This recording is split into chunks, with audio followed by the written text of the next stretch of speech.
Welcome back to Spitballin Cards. In today's video, we have the Spitballin Cardboard Consensus. What that is I will say a statement, and then we will all vote 1 through 5 how much we agree or disagree, and then we'll kind of debate our opinions and why we feel that way. So without further ado, in this episode, you have me, Scott, Phil, Jeff, and Ty, and let's just jump into this. Topps is killing itself with Topps now and the new Ohtani 50-50 set. I view them as the same thing. They are killing their product. 5 is agree, 1 is disagree. Shooting themselves in the foot. Is that happening or not happening? 3, 2, 1, go. Woo. Okay, that's good. That's good. Okay. 1, Ty. What's your thoughts? I always knew Jeff was a smart man. I know we talked about this a little bit in a prior episode, just that they're printing to demand. There's immediate demand, and I'm not entirely convinced that the inevitable loss of value beyond a hype cycle and onto the next new shiny thing actually is really impacting the hobby too much. I think a lot of people are just into it. They sort of eat the loss. Yes, some people get sick of it over time, but after you reach a certain hobby maturity level, maybe it could be a year in, it could be 5 years in, whatever, you eventually come to a point where you just know some things are going to go down, some things are going to go up. You change your approach.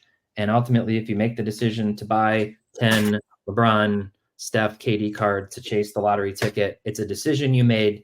You live with it. And that's what they're doing with these products. And I don't know, I threw that interesting theory out last time that maybe having 100 different superfractors of Ohtani long-term just makes it more accessible for somebody to get an Ohtani superfractor. So I don't think there's any real, I don't know. I'm sure I'm going to get ripped up in the comments for that, but thinking about it from a business perspective, I'm not sure they're doing anything that's harming the brand. Okay, Jeff, you agreed with Ty. Do you have anything you want to add to that, or do you agree? No, I echo a lot of what he said. I mean, whether we think it's good or not for the hobby is a different question, but I don't think Topps is shooting themselves in the foot. I don't think they're hurting themselves. There is that demand there. And once they introduced almost the literal lottery ticket with the Ohtani Topps Now, where you could get the autograph, and I believe they sold $6.3 million worth of that 50-50 card. They're showing that the demand is there, and they're providing at least something beyond the base card value. And I know that's what they're trying to do with the Topps 50-50 as well, having the Dynasty Black chases in there. So I don't think they're shooting themselves in the foot. If anything, I think they're even bringing more collectors into the realm, and I know what Fanatic's ultimate goal is. So good or not for the hobby, I think they're doing well for Topps. Phil? Yeah, I had a 2 here. I was probably between 1 and 2, maybe 1.5. So echo a lot of what the guys in the bottom of the screen say. Satiating the needs and wants of Ohtani collectors, Dodgers collectors, dopamine hit collectors.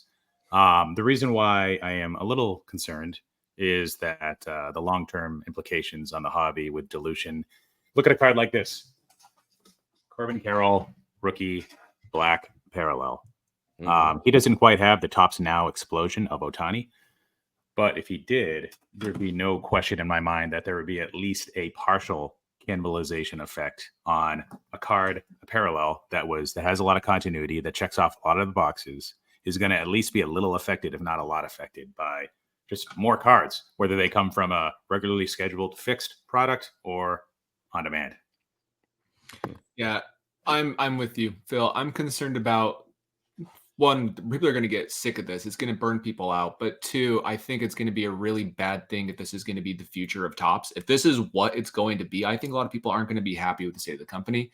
I don't know if that'll translate to them leaving the hobby necessarily. But at the same time, Topps is not having a hard time filling breaks or selling product. And that's pretty clear. But there's a world where this could lead to the junk wax era type feel. And when that happens, and then all of a sudden, let's say something goes south with the economy, I think this is only going to be even worse. So I have some serious concerns about long-term repercussions of just getting short-term money. And so that's my concern. And I don't think that a lot of collectors are going to love this. Realistically, a majority of people who buy this product are going to get absolutely destroyed. These cards aren't going to work out. So people are going to be destroyed, and they're just catering to gambling. Literally at this point, we talk about figuratively with cards. This is literally gambling. This is a lottery ticket. There's no way to hide it at this point. Yes, you have cards afterwards, but they're garbage. They're not going to be worth too much. And so for me, I think it's a bad move in regards to like brand reputation and how it's perceived. But in regards to making money, it's a great move. So that's kind of my thoughts, and that's why I'm concerned. Anybody disagree with my thoughts there before we move on? Because obviously we want to debate that a little bit. That's totally fine, because I may be wrong. So no? Cool. Okay. Great. Spicy episode so far. It's been good, yeah. Okay, here's the next one. Here's statement number 2. Championships matter in baseball card collecting and player legacy. When I say player legacy, I mean in regards to baseball card collecting. Okay. 3, 2, 1, now. Okay. It's tough because I'll go first since I went last, and maybe we go that opposite order. Maybe I'll go me, Jeff, and then you guys that were a little bit different. I could have said 3. I could have said 2. And like realistically, it doesn't impact card values very much, but I think like how many people actually collect them, the quantity of collectors can increase with championships, which then helps their card values. All right. There's players like Barry Bonds, there's players like Ted Williams, there's players like Ken Griffey Jr. that can beat this thing of no championships, but there's players like Trout that I think are absolutely going to suffer from no playoff performances and success. And I also think it helps establish. Ty, you were telling me you were going after some random Tigers player because they were made a run to the World Series. Who was that?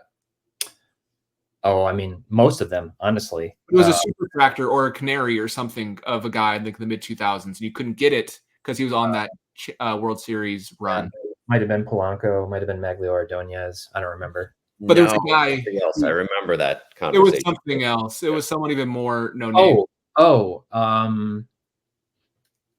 was Brandon Inge. Yes, it was Brandon Inge, and it was his Topps Wood 1/1, and I thought I had a shot at it. I think I bid like almost $200 on it, and it went for like $675. I was like, and it should not have done that, but I think that's partially because of who he was to the Tigers. So I think it can help players. I don't think it hurts players, but it can help. Is that fair? Yeah. Yes. Yeah, and that's kind of where I fell into, Scott. That's why I put 4, because it can have a positive impact on, and the examples you're bringing up there, I was thinking of like the Giants when they went on that run from 2010, 2014. They've got some players who normally you wouldn't expect to get a lot of money, but they've got the Giants fans and collectors like Lincecum. I mean, Posey, sure, but Lincecum, Bumgarner, those guys collect huge premiums or command huge premiums for their cards, mainly because of the championship run they went on. So, yeah, I don't think it necessarily hurts as much if you don't have it, but I think especially in this day and age of exposure, where there's another full month of the season after the season ends, players get exposed to a lot more fans around the country, and that can help boost their visibility in cards. So I think it can help and can have an impact. Okay, Phil, what do you think? I think in other sports, great players often win championships. I think in baseball, great teams often win championships, and great players may win or they may not. And I probably brought this up before, but I have a list of the last 10 World Series MVPs, and a lot of these weren't players on great teams, but they're not who you'd expect. Yeah. So Jorge Soler, Jeremy Pena, Steve Pearce, Ben Zobrist, Pablo Sandoval, David Freese in 2011, Edgar Renteria, Mike Lowell in 2007, David Eckstein, if you go back further. So you don't need the World Series MVP to necessarily have a big impact in the game. What I'm trying to say is that Kawhi Leonard, he put the team on his back. Yeah. Right. And he's expected to win because he's a really great player. Corey Seager, on the other hand, he probably got a little bit of a bump, but any given series, it could be somebody completely different. It's not necessarily the same guys. So great players in basketball and football are expected to dominate. They're expected to make a big impact on the outcome of that game. Where in baseball, the series, you're less likely to have an impact on whether you advance or not. You might have an impact in a moment. You might have an impact on a game's outcome, but less likely if Mike Trout had made it to a playoff series that he'd have an impact on his team advancing or not. And a lot of that has to do with opportunity being very distributed and impact being very distributed too evenly across the players on the team versus one player completely shouldering, and having everybody on his back, like what you see with basketball, and it's often the star players. Ty? I gave it a 2 because I think we have more cases where players who never won a World Series or maybe won one World Series or made it to one World Series have strong value because of the legacy of their in-season performance year over year and their counting stats and all the milestones and everything. Then we do the opposite, where somebody has significant value because they showed up in the playoffs or just happened to be a part of multiple championship teams, but didn't necessarily put together like the regular season accolades. So it can be a net add. You think about a guy like Derek Jeter. Derek Jeter's value is like inextricably linked to his championships, many championships with the Yankees and many World Series appearances, and then showing up in those moments with iconic, outs and hits and things of that nature. I think if guys play for like the tier 1 fan base teams, the Yankees, the Dodgers, other, big fan base teams, and they make it to World Series and they win, it does build to their legacy and it does add value almost across the board, even for people who aren't fans of that team, because they're like chasing those goats. If you think about a guy like, I don't know, who's a guy for Alex Gordon or Eric Hosmer or somebody who like won a championship with the Royals. Same thing as the Brandon Inge example, which by the way sold for $400. Is the most expensive sale of all time by double. But those guys will get a bump within those fan bases. Yeah. Just like the Stadium Club short print image variation championship cards for the Cubs go for like insane money relative to their rarity, because people want those. They want the whole set. They want to remember David Ross and all these guys and these celebrations. It builds on those things, but it like nobody cares about Eric Hosmer's cards. Like they don't care because he won a championship. So like it can build on their legacy that they already established with their in-season accolades and regular season MVPs and things of that nature. And I think it can help if they win for the biggest teams in the biggest moments. But outside of that, you got to start talking about like winning. I think look at even the Giants. Even look at the Giants. Like there's got to be some more guys that I'm just not thinking of off the top of my head who won. Did you say Bumgarner? He got a huge bump. Bumgarner did, because he was like Forever. otherworldly especially in that one World Series run where he just basically seemed to pitch every day, whether a reliever or starter or something. But if Bumgarner didn't win those World Series, I don't think we'd even. Yeah, great pitcher. Great pitcher. There's got to be some other hitters on those teams that won 3 championships. Obviously, the fact that I can't just pull them out of recall says something, right? Like nobody cares. They just don't. People don't care at the end of the day if they're not Giants fans. So I don't think championships add that much outside of like the biggest names. I think that's fair. Oh, sorry, Phil. I was going to say the reason why I said 2 and not 1 is because it's not just the guys that are on the teams that win 3 that have a major factor in that, happening, whether it be Derek Jeter, Madison Bumgarner. But if you look at teams with like super high expectations, and maybe Ty, you had touched on this a little bit, the Yankees, if Aaron Judge doesn't win 1, so we're not talking 3, we're talking 1. If Aaron Judge does not win 1 on the Yankees, that's not good for his legacy. That's my concern. Baked in. Clayton Kershaw, Dodgers, another team with, stacked like great regular season records. They had it all loaded from top to bottom. And if Kershaw hadn't won 1, that would have been a big deal in my opinion. Bryce Harper, maybe to a lesser extent, because we're dealing with the Phillies, not the Yankees or Dodgers. But I think it still matters for him. But he's had playoff moments at least, right? So I think the World Series having 1 versus none is a bigger deal to the teams with like the really high expectations. And that could be, technically it's helping your hobby, because the opportunity cost, or if it doesn't happen, then it's going down. Your values are going down, in my opinion.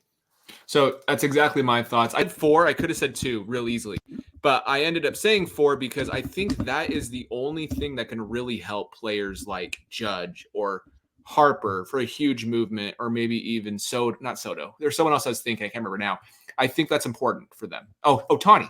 If Ohtani doesn't win a World Series with the Dodgers, that's going to be tough for his cards, I think. I think it will matter. But if he has 3 World Series with the Dodgers, I think that will help increase. I think there's a swing there.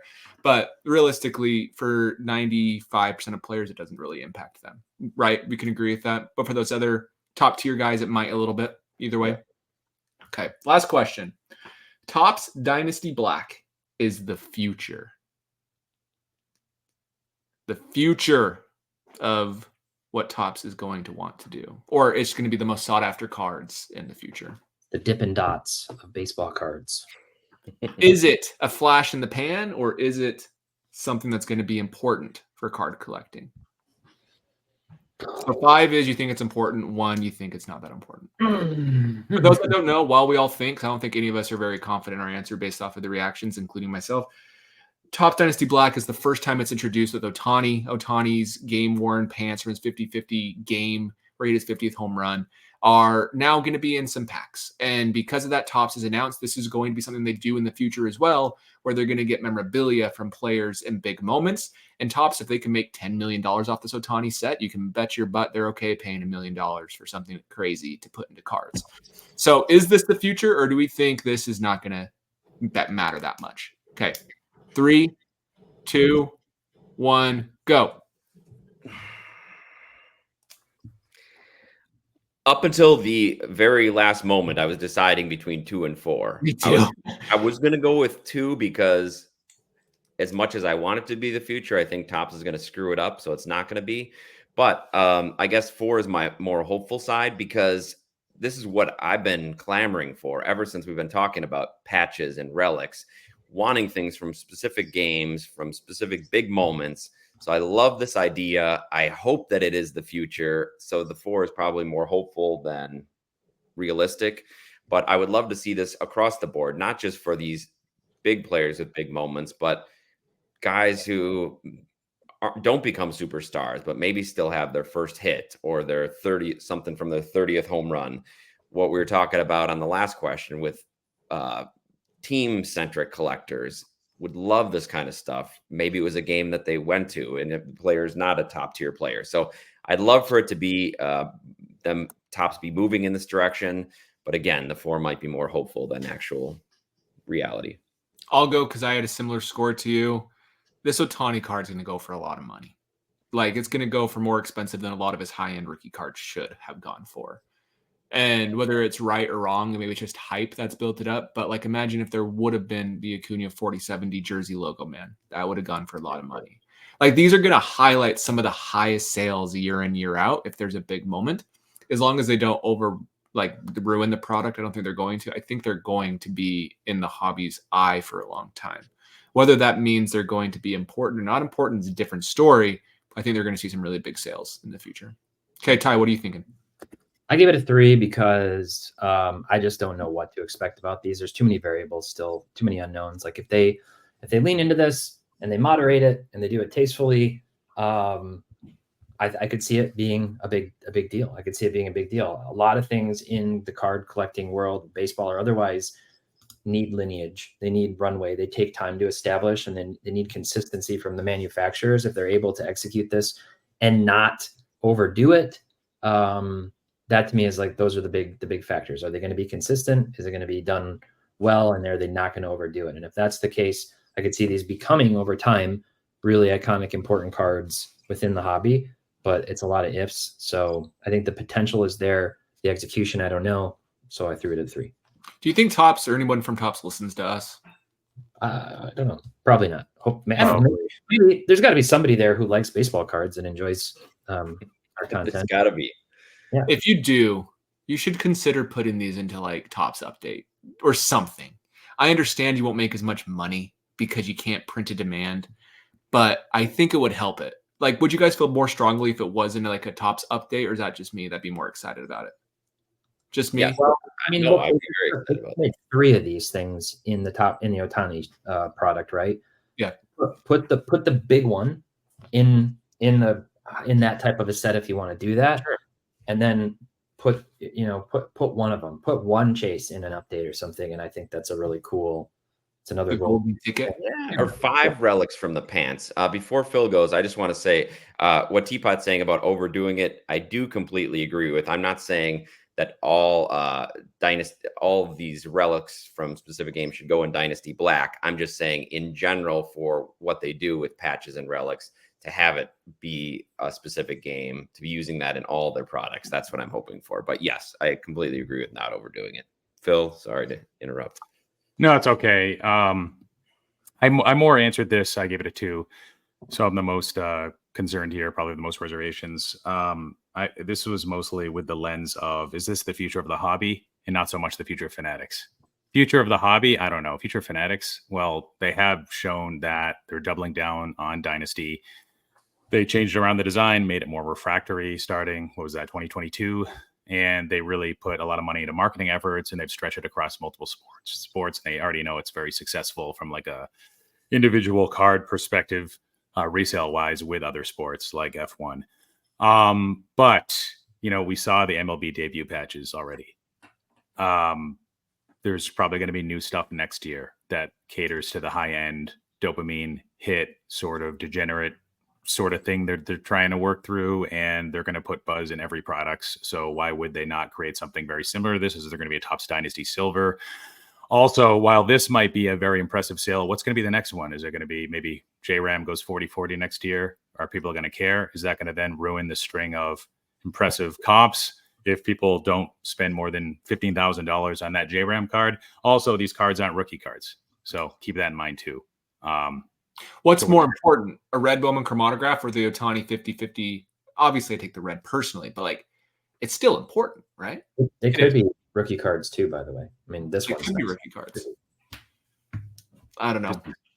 Yeah, Keep going. Phil.